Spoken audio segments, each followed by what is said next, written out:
মহাকাশে পা রাখছি, জটিল সব রোগের ওষুধ বানাচ্ছি, এমনকি অসম্ভব সব যন্ত্র দিয়ে পৃথিবীকে হাতের মুঠোয় আনছি। কিন্তু একটা প্রশ্ন কি আপনার মাথায় কখনো আসে না, আমরা কি আসলেই এই পৃথিবীর সবচেয়ে বুদ্ধিমান প্রাণী?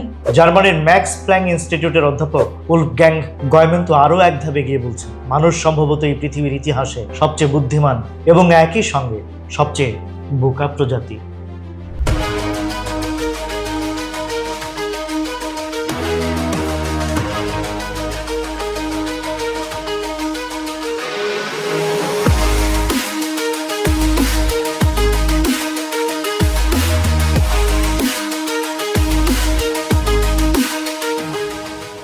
গয়মেন আরো বলছেন, আমরা ভাবি বুদ্ধি কেবল আমাদেরই একচেটিয়া, কিন্তু একটা ক্ষুদ্র মৌমাছিও কিন্তু গণিত বোঝে, মোর্স কোড শিখতে পারে, অথচ আমরা নিজেদেরকে সেরা ভেবে বসে আছি। শুধু মৌমাছি কেন, আমাদের ডিকশনারিতে বুদ্ধির সমার্থক তো শিয়াল পণ্ডিত, কিন্তু বিজ্ঞান বলছে ভিন্ন কথা।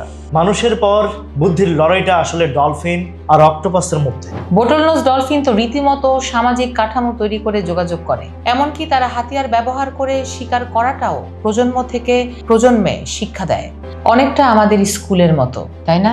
আর অক্টোপাস কি করে তুমি জানো? এরা তো রীতিমতো জাদুকর, যার খোলা গোলকধাঁধা থেকে বের হওয়া সবই তাদের নখদর্পণে।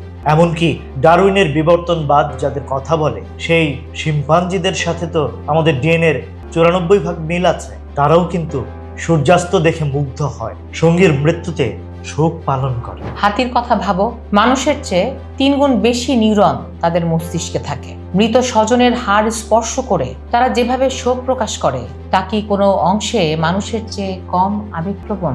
এমনকি কাকও কিন্তু মানুষের মুখ চিনে রাখে এবং ভবিষ্যৎ সমস্যার সমাধানের ছক কষতে পারে। তার মানে প্রাণীরাও অনেক বুদ্ধিমান। তাহলে মানুষকে কেন বোকা বলা হচ্ছে? গয়মেন বলছেন, কয়েকশো কোটি বছর আগে গাছপালার কারণেও কিন্তু পৃথিবীতে ধ্বংসযজ্ঞ হয়েছিল।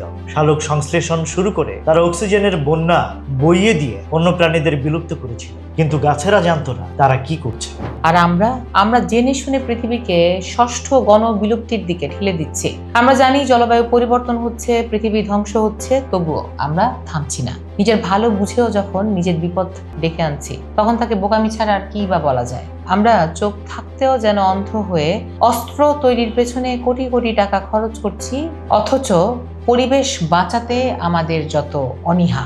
তাই বুদ্ধির বড়াই না করে এখন সময় এসেছে সেই বুদ্ধিকে সঠিক পথে লাগানো, কারণ দিন শেষে মানুষ এবং প্রাণী জগৎ সবাই একই সুতোয় গাঁথা। আমরা একদম আলোচনার শেষ প্রান্তে চলে এসেছি। আসলে প্রাণী জগতের এই অসীম রহস্য নিয়ে কথা বলে শেষ করা যাবে না।